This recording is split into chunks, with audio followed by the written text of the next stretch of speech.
مختصر لیکن نہایت جامع پیغام اللہ تبارک و تعالیٰ نے ہم سب کو دیا ہے، اور وہ پیغام یہ ہے کہ یا ایھا الذین آمنوا علیکم انفسکم،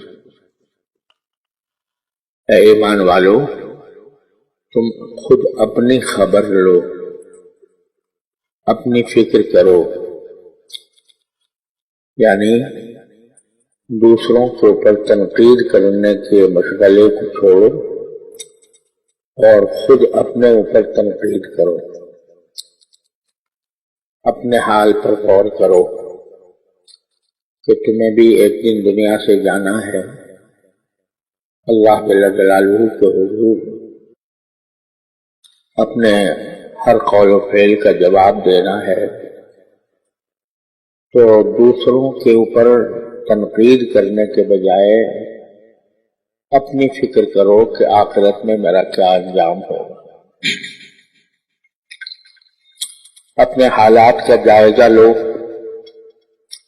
اور حالات کا جائزہ لے کر دیکھو کہ کہاں تم سے کوتاہی ہو رہی ہے، کہاں تم سے غلطی ہو رہی ہے،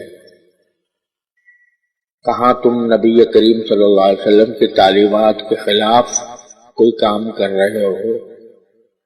اس کو غور کر کے اس کمی کو یا اس کمزوری کو دور کرو، کیونکہ دوسرے لوگ اگر کسی غلط راستے پر ہیں تو وہ تمہیں کوئی نقصان نہیں پہنچا سکیں گے، لا یضرکم من ضل اذا اہتدیتم۔ تو اسی سے میں یہ عرض کرتا رہا ہوں کہ ہر انسان اگر اپنی فکر کر لے اور اپنے آپ کو دین کے سانچے میں ڈھالنے کی فکر میں لگ جائے تو اسی طرح رفتہ رفتہ معاشرہ درست ہو سکتا ہے۔ تو ہمارے اندر بعض اوقات ہمیں خیال ہوتا ہے کہ الحمدللہ ہمیں نمازیں پڑھنے کی توفیق ہو جاتی ہے، ہم 5 وقت کی نمازیں پڑھتے ہیں، اول تو اس میں بھی کوتاہیاں ہوتی ہیں، ان کا بھی جائزہ لیتے رہنا چاہیے کہ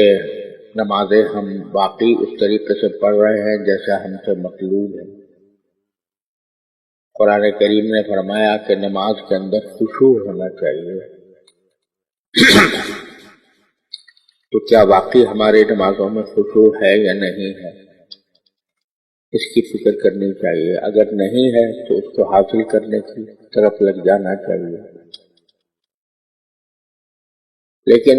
اللہ تعالیٰ کا شکر ہے کہ جیسے تیسے نمازیں ادا ہو جاتی ہیں، رمضان آتا ہے تو ہم روزہ رکھ لیتے ہیں، حج کی طاقت ہوتی ہے تو حج بھی کر لیتے ہیں، زکوٰۃ ہم پر واجب ہوتی ہے تو کچھ نہ کچھ ادا کر دیتے ہیں۔ تو یہ بعض اوقات اس پر ہم مطمئن ہو کر بیٹھ جاتے ہیں کہ بس ہم نے جو فرائض ہیں پورے وہ کر لیے، اب اس کے بعد ہماری کوئی ذمہ داری نہیں ہے۔ لیکن جیسا میں نے ابھی عرض کیا کہ باوجود ان تمام باتوں کے اس پر اللہ کا شکر بھی ادا کرنا چاہیے کہ اللہ تعالیٰ نے ہمیں توفیق دے دی ہے، لیکن بے شمار دین کے شعبے ایسے ہیں جن سے بے پرواہی عام ہو گئی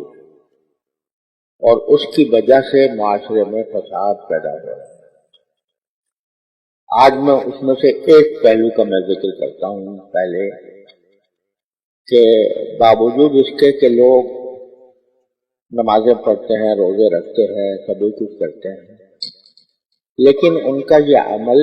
صرف اپنی ذات کی حد تک محدود رہتا ہے۔ حالانکہ اللہ تبارک و تعالی نے جہاں